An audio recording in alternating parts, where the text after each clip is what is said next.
you aware at all of the current state of surveillance and what, if anything, has changed since your revelations? Yeah, I mean, the big thing that's changed since I was in 2013 is now it's mobile first everything.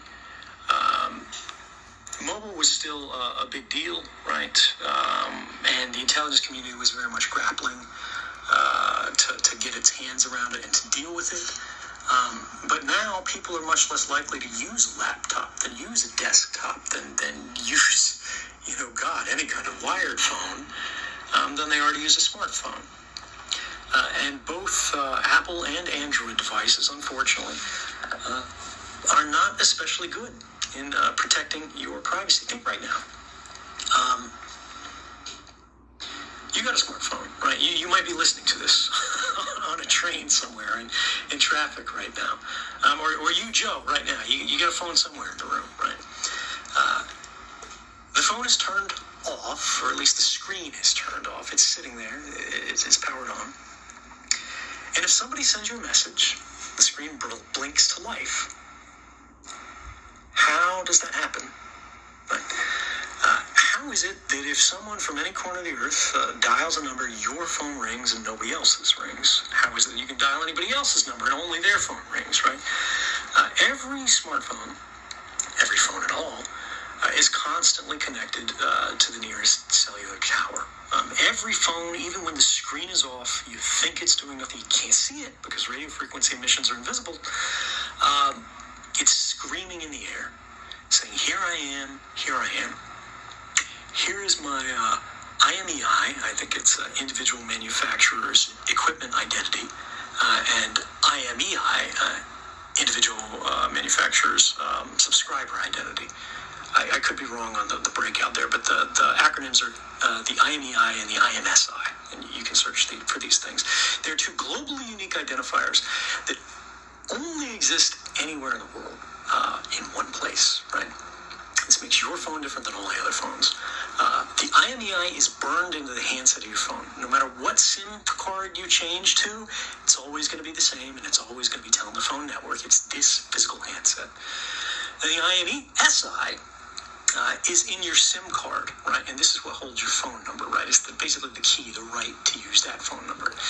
And so your phone is sitting there doing nothing, you think, but it's constantly shouting and saying, I'm here. Who is closest to me? That's a cell phone tower. And every cell phone tower with its big ears is listening for these little cries for help and going, all right, I see Joe Rogan's phone. Right? I see Jamie's phone. I see all these phones. They're here right now. And it compares notes with the other network towers, and your smartphone compares notes with them to go, who do I hear the loudest? And who you hear the loudest is a proxy for proximity, for closeness, distance, right? They go, whoever I hear more loudly than anybody else, that's close to me.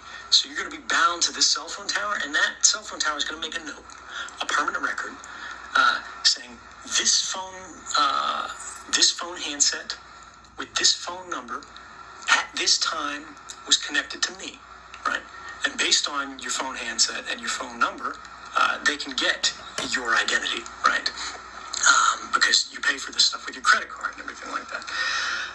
And even if you don't, right, it's still active at your house overnight. It's still active, on your nightstand when you're sleeping. It's still whatever.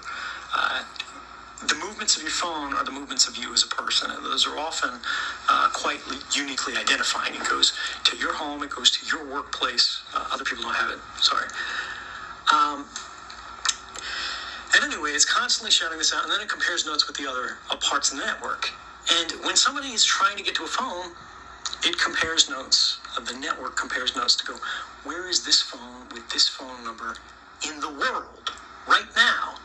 And to that cell phone tower that is closest to that phone, it sends out a signal saying, we have a call for you. make your phone start ringing so your owner can answer it, and then it connects it across this whole path. But what this means is that whenever you're carrying a phone, whenever the phone is turned on, there's a record of your presence at that place that is being made and created by companies. It does not need to be kept forever, and in fact, there's no good argument for it to be kept forever, but these companies see that as valuable information, right? This is the whole big data problem that we're running into, and all this information that used to be ephemeral, right? Ephemeral. So I just wanted people to hear that, because what he's saying is that everything you've ever done, whatever website you've gone on, if you've gone on to porn websites, whoever's house you've been at, stayed over, these cell towers will keep a permanent record of your behavior, wherever you go, whatever you do. Nothing is secret. They hold on to it forever. They have the IA intelligence capacity to keep your data forever. And wherever you are at any time, they can pull it up and say, he was here, oh, he was over at that house, oh, he went to that movie, he bought that. So nothing is private or sacred anymore in our life. We are being watched 24/7 by the NSA. We used to say Russia was bad for spying on their citizens, but I'm telling you, the deep state is much worse than Russia ever was. The way they spy on people, and then they use our information to track us and to attack us. But now, this was 3 years ago that Snowden said all that.